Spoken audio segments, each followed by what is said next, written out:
Hello friends, स्वागत है आपके अपने यूट्यूब चैनल आद्या स्टडी एकेडमी में। आज की इस क्लास में हम एमपी पुलिस कांस्टेबल के एग्जाम बेस्ड कुछ महत्वपूर्ण प्रश्नों को लेकर आए हैं, जिसमें GK GS, MP GK, science और करंट अफेयर के महत्वपूर्ण प्रश्न हैं। साथ ही इन प्रश्नों के कुछ डिटेल को भी, एक्स्ट्रा फैक्ट को भी देखते चलेंगे, ताकि ये प्रश्न तो ठीक है, अगर इससे रिलेट करके भी आपके एग्जाम में प्रश्न पूछे जाते हैं तो आप उसको ईजिली अटेम्प्ट कर पाइए। ये क्लास आपके एग्जाम की दृष्टि से बहुत महत्वपूर्ण रहने वाली है, तो इस सेशन में लास्ट तक जरूर बने रहें। चलिए स्टार्ट करते हैं आज के सेशन को। देखते हैं पहला प्रश्न क्या है। धुआंधार जलप्रपात कहाँ स्थित है? जबलपुर, पचमढ़ी, पेंच या फिर खंडवा? तो धुआंधार जलप्रपात कहाँ पे स्थित है? जबलपुर में स्थित है। धुआंधार जलप्रपात मध्य प्रदेश राज्य के जबलपुर जिले में स्थित है। यह एक प्रसिद्ध जलप्रपात है। ये भेड़ाघाट क्षेत्र में नर्मदा नदी पर स्थित है। कहाँ पे है? नर्मदा नदी, भेड़ाघाट क्षेत्र में नर्मदा नदी पर स्थित है। यह लगभग जबलपुर शहर से 25 से 30 किलोमीटर की दूरी पर पड़ता है। अगला प्रश्न है, उस्ताद अलाउद्दीन खान मध्य प्रदेश के किस शहर से थे? इंदौर, भोपाल, मैहर या फिर ग्वालियर? तो आंसर क्या हो जाएगा? उस्ताद अलाउद्दीन खान मध्य प्रदेश के मैहर शहर से थे। यहीं पर इन्होंने मैहर घराना की स्थापना की थी। मैहर घराना की यहीं पर इन्होंने स्थापना की थी। अगला प्रश्न है, विश्व स्वास्थ्य संगठन का मुख्यालय कहाँ है? जापान में, वेनेजुएला में, स्विट्जरलैंड में या फिर संयुक्त राज्य अमेरिका में? तो विश्व स्वास्थ्य संगठन, इसको और क्या बोलते हैं? इसको शॉर्ट में WHO या फिर वर्ल्ड हेल्थ ऑर्गेनाइजेशन बोलते हैं। यह एक संयुक्त राष्ट्र की एक विशेष एजेंसी है। कहाँ की? संयुक्त राष्ट्र की एक विशेष एजेंसी है, जिसकी स्थापना 7 अप्रैल 1948 में की गई थी। अभी वर्तमान में विश्व स्वास्थ्य संगठन में 194 सदस्य देश हैं। कितने हैं? 194 सदस्य देश हैं। और इसका मुख्यालय कहाँ पे है? जेनेवा, स्विट्जरलैंड में। तो आंसर क्या हो जाएगा? Switzerland, Geneva. और WHO का मेन मकसद क्या है? मुख्य उद्देश्य क्या है? तो WHO का मुख्य उद्देश्य है कि वैश्विक स्तर पर स्वास्थ्य को बढ़ावा देना और दुनिया भर में बीमारियों को कम करना या फिर उनका रोकथाम करना। ये WHO का मुख्य उद्देश्य है। अगला प्रश्न है, निम्नलिखित पादप वर्ग में किस में शरीर विभाजन नहीं होता है? थैलोफाइटा, ब्रायोफाइटा, टेरिडोफाइटा या फिर एंजियोस्पर्म? तो आंसर क्या हो जाएगा? थैलोफाइटा। इसमें प्लांट के शरीर का विभाजन नहीं होता। शरीर के विभाजन से क्या समझते हैं कि इसमें जड़, तना और पत्तियों जैसी संरचना नहीं पाई जाती है। इसमें जड़, तना और पत्ती जैसी संरचना नहीं होती है। इसमें संरचना नहीं होती है। इनकी जो बॉडी होती है इन प्लांट की, कैसे होती है? एक थैलस के समान होती है। थैलस लाइक बॉडी होती है। इसमें क्या क्या आ जाएंगे? तो इसमें एल्गी आ जाएगा, एल्गी आ जाएगा और साथ में क्या आ जाएगा? फंगी आ जाएगा। तो किसमें शरीर विभाजन नहीं होता है? थैलोफाइटा में। इसमें थैलस के जैसे एक संरचना पाई जाती है। इसमें जड़, तना और पत्ती जैसी संरचना नहीं पाई जाती है। एग्जाम्पल के तौर पे एल्गी और फंगी आते हैं। अगला प्रश्न है, ओजोन परत निम्नलिखित में से किस मंडल में पाई जाती है? वायुमंडल, समताप मंडल, क्षोभ मंडल या फिर आयन मंडल? तो आंसर क्या हो जाएगा यहाँ पे? आंसर हो जाएगा ओजोन परत समताप मंडल में पाई जाती है। अब जैसे अर्थ है, यह समताप मंडल, ये दूसरी परत होती है, यह दूसरा मंडल होता है। अर्थ के ऊपर पहला मंडल कौन सा होता है? पहली लेयर होती है ट्रोपोस्फियर, जो कि लगभग 10 से 20 किलोमीटर की ऊंचाई पर होती है। फिर उसके बाद आता है समताप मंडल, या फिर इसको क्या बोलते हैं? स्ट्रेटोस्फियर।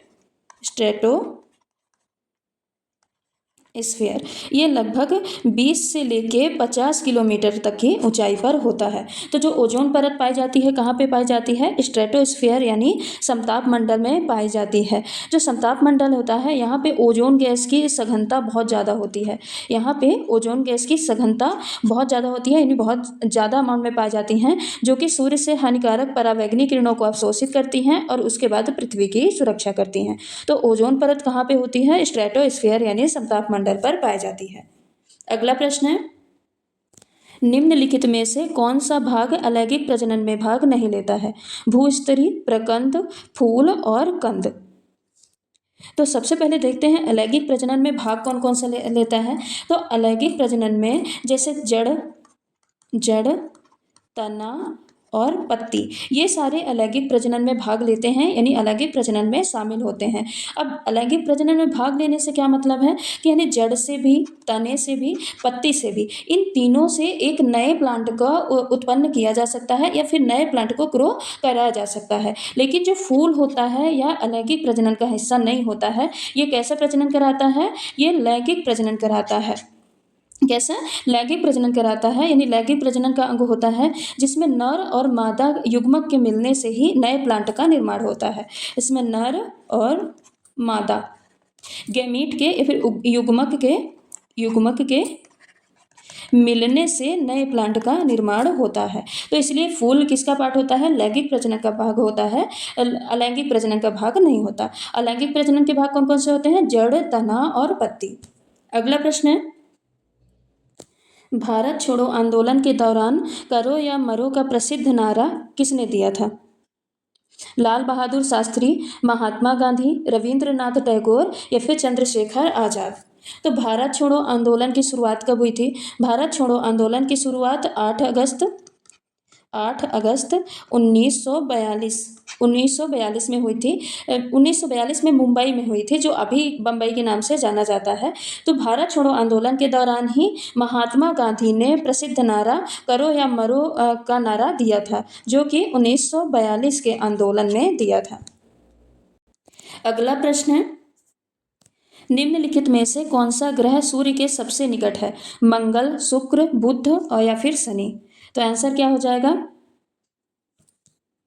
बुध। क्या हो जाएगा? बुध हो जाएगा। सूर्य का सबसे निकटतम ग्रह बुध होता है। यह सबसे छोटा ग्रह है और सूर्य के चारों ओर सबसे तेजी से परिक्रमा करता है। इसकी परिक्रमा अवधि लगभग 88 पृथ्वी दिन के बराबर होती है। अगला प्रश्न है, जनसंख्या नियंत्रण और परिवार नियोजन भारतीय संविधान में वर्णित 7वीं अनुसूची की किस सूची में आता है? राज्य सूची, संवर्ती सूची, संघ सूची या फिर लाल सूची। तो आंसर क्या हो जाएगा? संवर्ती सूची। संवर्ती सूची मतलब क्या होता है कि जिसमें केंद्र और राज्य दोनों कानून बना सकते हैं। केंद्र प्लस राज्य दोनों कानून बना सकते हैं, तो उसको क्या बोलेंगे? वह संवर्ती सूची के अंतर्गत आता है। तो जो जनसंख्या नियंत्रण और परिवार नियोजन है, यह संविधान के संवर्ती सूची के अंतर्गत आता है। यानी इस पर केंद्र भी अपना फैसला, अपना नियम बना सकती है और राज्य भी इसमें कानून और नियम बना सकते हैं। अगला प्रश्न है, हाल ही में चर्चित रैमन मैग्सेसे पुरस्कार भारत में किस संगठन को दिया गया है? Smile foundation, child right and you, educate girls NGO या फिर अक्षय पात्र फाउंडेशन। तो इसका आंसर क्या हो जाएगा? भारत को 2025 में रैमन मैग्सेसे पुरस्कार मिला है, जो कि एजुकेट गर्ल्स ग्लोबली नामक एक एनजीओ है, उसको दिया गया है। यह संगठन या फिर ये एनजीओ जो है, ये क्या काम करता है? तो ये ग्रामीण और दूर दराज इलाकों की जो बालिकाएं होती हैं उनकी शिक्षा के लिए काम करता है। तो ये किसके लिए काम करता है? शिक्षा के लिए। शिक्षा के लिए बालिकाओं के। यह ग्रामीण और दूर दराज इलाके की बालिकाओं की शिक्षा के लिए काम करता है। इस संस्था की स्थापना कब की गई थी? इस संस्था की स्थापना 2007 में सफीना हुसैन ने की थी। 2007 में सफीना हुसैन ने की थी। अगला प्रश्न है, और हाँ ये भी याद रखिएगा, यह पहला भारतीय संगठन है, ये एजुकेट गर्ल्स ग्लोबली, यह पहला भारतीय संगठन है जिसको यह पुरस्कार मिला है। यह पहला भारतीय संगठन है जिसको यह पुरस्कार मिला। यह याद रखिएगा, ये क्वेश्चन आपको आ सकता है, आपके एग्जाम में आ सकता है। अगला प्रश्न है, किस अंतरिक्ष मिशन के तहत भारतीय अंतरिक्ष यात्री शुभांशु शुक्ला को इंटरनेशनल स्पेस स्टेशन में भेजा गया था? Space x mission, axiom 4 mission, Gaganyaan mission या फिर वीनस ऑर्बिट मिशन। तो इसका आंसर क्या हो जाएगा? Axiom 4 mission. इस मिशन की शुरुआत 25 जून 2025 को हुई थी। 25 जून 2025 को इस मिशन की शुरुआत हुई थी। और यह जो मिशन है, यह मिशन अमेरिका की एक निजी कंपनी एक्सियोम स्पेस और नासा की मतलब नासा का मिशन है। किसका? एक्सियोम स्पेस, ये अमेरिका की एक निजी कंपनी है और नासा के सहयोग से हुआ था। नासा के सहयोग से यह मिशन शुरू किया गया, जो कि 25 जून 2025 को इसकी शुरुआत की गई थी। इसमें जो अंतरिक्ष यात्री शुभांशु शुक्ला थे, इन्होंने लगभग 18 दिन अंतरिक्ष में बिताए थे। लगभग 18 दिन इन्होंने अंतरिक्ष में बिताया था। अगला प्रश्न है, भारत में Directorate General of Civil Aviation का मुख्यालय कहाँ स्थित है? बेंगलोर, अहमदाबाद, मुंबई या फिर नई दिल्ली? तो भारत में Directorate General of Civil Aviation का मुख्यालय नई दिल्ली में स्थित है और यह मुख्यालय यह नागरिक उड्डयन मंत्रालय के अंतर्गत आता है। किसके? नागरिक उड्डयन मंत्रालय। अगला प्रश्न है, निम्नलिखित में से किसने सितंबर 1916 में मद्रास में होम रूल लीग की शुरुआत की थी? लाला लाजपत राय, महात्मा गांधी, एनी बेसेंट या फिर बी डी सावरकर?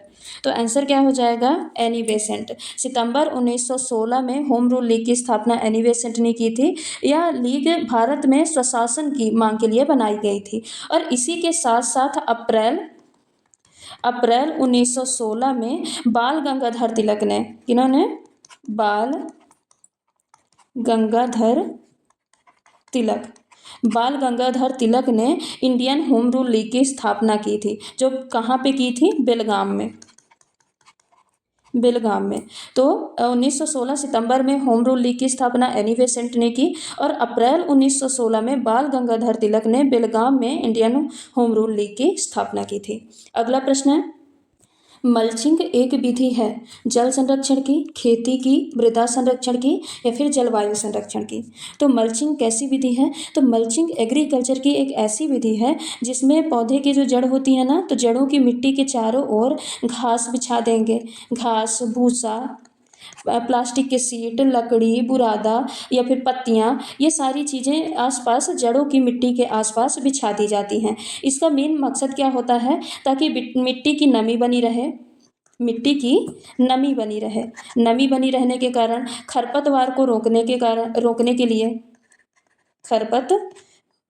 रोकने के लिए साथ ही तापमान नियंत्रित करने के लिए कि मिट्टी का तापमान नियंत्रित रहे और मिट्टी की उर्वरता को बढ़ाने के लिए ये सारी चीज़ों के लिए, मिट्टी की नमी बनाए रखने के लिए, खरपतवार को रोकने के लिए, तापमान बनाए रखने के लिए, मिट्टी की उर्वरता बढ़ाने के लिए जो पौधे हैं, पौधों की जड़ों में जो मिट्टियाँ होती हैं उनके चारों ओर पत्तियाँ, घास, भूसा, प्लास्टिक सीट, बुरादा, ये सारी चीज़ें क्या कर दी जाती हैं? बिछा दी जाती हैं। तो इसको शॉर्ट फॉर्म में कह सकते हैं कि मल्चिंग एक मृदा संरक्षण की विधि है। कैसी विधि है? मृदा संरक्षण की विधि है। अगला प्रश्न है, भारत विभाजन की घोषणा कब की गई थी? 30 जून 1947, 13 जून 1947, 23 जून 1947 या फिर 3 जून 1947? तो भारत विभाजन की घोषणा 3 जून 1947 को जो ब्रिटिश का अंतिम वायसराय था, कौन? माउंटबेटन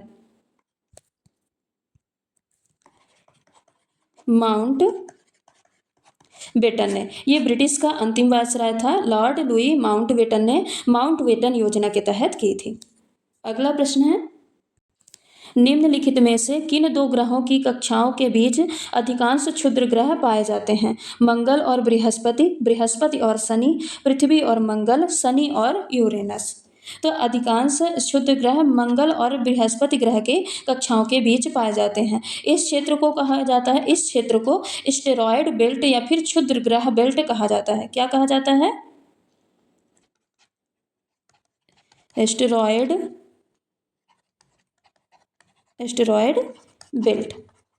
जो बीच का एरिया होता है जहाँ पे क्षुद्र ग्रह पाए जाते हैं उसको क्षुद्र ग्रह बेल्ट या फिर एस्टेरॉयड बेल्ट कहा जाता है। यहाँ पर बहुत सारे, लगभग लाखों क्षुद्र ग्रह सूर्य की परिक्रमा करते रहते हैं। अगला प्रश्न है, मध्य प्रदेश में वर्तमान राज्यपाल कौन है? श्री लालजी टंडन, श्री मंगू भाई छगन भाई पटेल, उदय प्रताप सिंह या फिर नरोत्तम मिश्रा? तो आंसर क्या हो जाएगा? वर्तमान राज्यपाल कौन है? श्री मंगू भाई छगन भाई पटेल, ये वर्तमान राज्यपाल है मध्य प्रदेश के। और मुख्यमंत्री की बात की जाए तो मुख्यमंत्री कौन है? मध्य प्रदेश के वर्तमान मुख्यमंत्री हैं मोहन यादव। कौन है? मोहन यादव। अगला प्रश्न है, केंद्र और राज्य के बीच विवाद का फैसला करने के लिए भारत के सर्वोच्च न्यायालय की शक्ति किसके अंतर्गत आती है? सलाहकार क्षेत्राधिकार, मूल न्यायाधिकार, अपील क्षेत्राधिकार या फिर संवैधानिक क्षेत्राधिकार? तो यहाँ पे आंसर क्या हो जाएगा? मूल न्यायाधिकार या फिर मूल अधिकारिता। मूल अधिकारिता के अनुच्छेद 131 के अनुसार, अनुच्छेद कौन सा? अनुच्छेद 131 के अनुसार सर्वोच्च न्यायालय को यह अधिकार है कि वह केंद्र और एक या अधिक राज्यों के बीच या दो या अधिक राज्यों के बीच जो विवाद उत्पन्न होते हैं उनका निपटारा करे, यदि वह जो विवाद हैं वो किससे रिलेटेड हो? संविधान या फिर कानून से रिलेटेड हो तब। अगला प्रश्न है, मार्बल कैंसर निम्न कारणों से होता है? वायु में जलवाष्प, अम्ल वर्षा, क्लोरोफ्लोरोकार्बन या फिर कार्बन डाइऑक्साइड? तो जो मार्बल कैंसर वर्ड है ये कोई मनुष्यों के कैंसर के लिए नहीं यूज किया जाता, बल्कि ये जो संगमरमर है या ऐतिहासिक इमारत जो बनाई जाती हैं या फिर मूर्तियों के जो मूर्तियाँ डैमेज हो रही हैं उनके लिए यह word marble cancer word use किया जाता है। किन के लिए किया जाता है? संगमरमर से जो मूर्ति बनाई जाती हैं या फिर इमारत बनाई जाती हैं, इमारत, ऐतिहासिक इमारत बनाई जाती हैं, उनके डैमेज के लिए यह वर्ड यूज किया जाता है मार्बल कैंसर। अब मार्बल कैंसर ये मुख्यतः वायु प्रदूषण से होता है, एयर पोल्यूशन से होता है, जिसमें दो गैसें जिम्मेदार होती हैं। एक होती है SO2 सल्फर डाइऑक्साइड और एक होता है नाइट्रोजन के कोई से भी ऑक्साइड, दूसरा या फिर सल्फर के कोई से भी ऑक्साइड और नाइट्रोजन के ऑक्साइड, जिसको हम NOx और SOx लिख सकते हैं, यानी सल्फर का कोई सा भी ऑक्साइड और नाइट्रोजन के कोई सा भी ऑक्साइड। ये गैसें वातावरण में मिल जाती हैं और जल वाष्प के साथ अम्लीय वर्षा करती हैं या फिर एसिड रेन करती हैं, जिसकी वजह से मार्बल कैंसर होता है। तो मार्बल कैंसर किसके कारण होता है? बेसिकली ये अम्ल वर्षा के कारण होता है, जिसमें सल्फर के ऑक्साइड और नाइट्रोजन के ऑक्साइड मिले हुए होते हैं। अगला प्रश्न है, सिलिकोसिस वास्तव में एक रोग है? हड्डी का रोग है, तंत्रिका का रोग है, फेफड़े का रोग है या फिर लीवर का रोग है? तो जो सिलिकोसिस रोग है यह एक प्रकार के फेफड़े का रोग है। यह रोग उन लोगों को ज़्यादा होता है जो कि लंबे समय तक सिलिका की धूल में काम करते हैं, जो कि लंबे समय तक सिलिका के धूल में काम करते हैं। अब सिलिका के धूल में कैसे? जैसे जो पत्थर तोड़ने का काम करते हैं, पत्थर तोड़ने वाले जो काम करते हैं, या फिर खदानों में काम करने वाले, खदानों में जो काम करते हैं, कांच की फैक्ट्री में जो काम करते हैं, कांच की फैक्ट्री में जो भी काम करते हैं, उन लोगों को ज़्यादातर ये इस रोग की, सिलिकोसिस रोग की शिकायत होती है। इसमें क्या होता है? सिलिका के जो महीन धूल के कण होते हैं वो फेफड़े में जाके जमा हो जाते हैं, जिसकी वजह से फेफड़े में सूजन आ जाती है और सूजन के साथ साथ वहाँ के जो टिश्यू होते हैं, ऊतक होते हैं, वो डैमेज होने लगते हैं। तो इस रोग को क्या कहा जाता है? सिलिकोसिस रोग कहा जाता है, जो कि एक फेफड़े का रोग है। अगला प्रश्न है, स्टील के चम्मच की चमकदार आंतरिक सतह किस प्रकार कार्य करती है? समतल दर्पण की तरह, अवतल दर्पण की तरह, उत्तल दर्पण की तरह या फिर उत्तल लेंस की तरह? तो जो स्टील के चम्मच की चमकदार आंतरिक सतह होती है वह अवतल दर्पण की तरह कार्य करती है। अवतल दर्पण का काम क्या होता है? यह प्रकाश किरणों को कन्वर्ज करती है, यानी अपसरित करती है, एक जगह पे इकट्ठा करती है। तो इसी कारण जो अवतल दर्पण पे जितने भी इमेज बनते हैं वो कैसे होते हैं? वास्तविक होते हैं, और वास्तविक के साथ साथ वास्तविक और उल्टा प्रतिबिंब का निर्माण करती है। पर अगर वस्तु को बहुत पास में ला दिया जाए, अगर अवतल दर्पण के पास बहुत पास में वस्तु को लाया जाए तो जो इमेज बनता है वो कैसा बनता है? आभासी बनता है, और आभासी के साथ साथ सीधा प्रतिबिंब बनता है। तो जो स्टील के चम्मच की आंतरिक सतह होती है वह भी आभासी कैसा? वास्तविक और उल्टा प्रतिबिंब का निर्माण करती है, यानी वह अवतल दर्पण की तरह कार्य करती है। अगला प्रश्न है, मध्य प्रदेश का बुरहानपुर जिला किस फसल के उत्पादन में अग्रणी है? आम, गेहूं, केला या फिर सोयाबीन? तो आंसर क्या हो जाएगा? केला। जो मध्य प्रदेश का बुरहानपुर जिला है यह केले के उत्पादन के लिए उत्पादन में सबसे आगे है, इसीलिए इसको मध्य प्रदेश का केला नगरी कहा जाता है। क्या कहा जाता है? मध्य प्रदेश की केला नगरी कहा जाता है। यहाँ की जो जलवायु है, और जलवायु के साथ साथ जो ताप्ती नदी के किनारे की मिट्टी है, ताप्ती नदी के के किनारे की जो मिट्टी है यह केले के उत्पादन के लिए बहुत उपयुक्त होती है। इसके अलावा बुरहानपुर ज़िले में कपास का भी उत्पादन किया जाता है। कपास के साथ साथ गन्ने का भी उत्पादन किया जाता है, पर सबसे अधिक उत्पादन किसका किया जाता है? केले का किया जाता है। अगला प्रश्न है, निम्नलिखित में से कौन सी नोबल गैस वायु में नहीं पाई जाती है? रेडॉन, जेनॉन, आर्गन या फिर क्रिप्टॉन। तो नोबल गैसें कौन कौन सी होती हैं? नोबल गैसें होती हैं helium, neon, argon, krypton, xenon और कौन सी? रेडॉन। रेडॉन, ये सारी नोबल गैसें होती हैं। तो बाकी सारी नोबल गैसें थोड़ी बहुत या फिर अल्प मात्रा में वायुमंडल में पाई जाती हैं, सिर्फ रेडॉन को छोड़ के। रेडॉन वायुमंडल में स्थायी रूप से नहीं रह सकता है। अब बाकी जो गैसें हैं helium, neon, argon, krypton, xenon, ये वायुमंडल में थोड़ी बहुत अल्प मात्रा में पाई जाती हैं। रेडॉन कैसा है? रेडॉन एक प्रकार का रेडियोधर्मी गैस है। कैसा है? रेडियोधर्मी गैस है। यह वायुमंडल में स्थायी रूप से नहीं पाया जाता है। अगला प्रश्न है, निम्नलिखित में से कौन हैलोजन नहीं है? फ्लोरीन, क्लोरीन, एस्टेटीन या फिर नियॉन। तो बाकी सारे हैलोजन हैं, फ्लोरीन, क्लोरीन, ब्रोमीन, एस्टेटीन, ये सारी हैलोजन गैसेस होती हैं नियॉन को छोड़ के। नियॉन क्या है? नियॉन ये नोबल गैस होती है। कौन सी है? नोबल गैस है।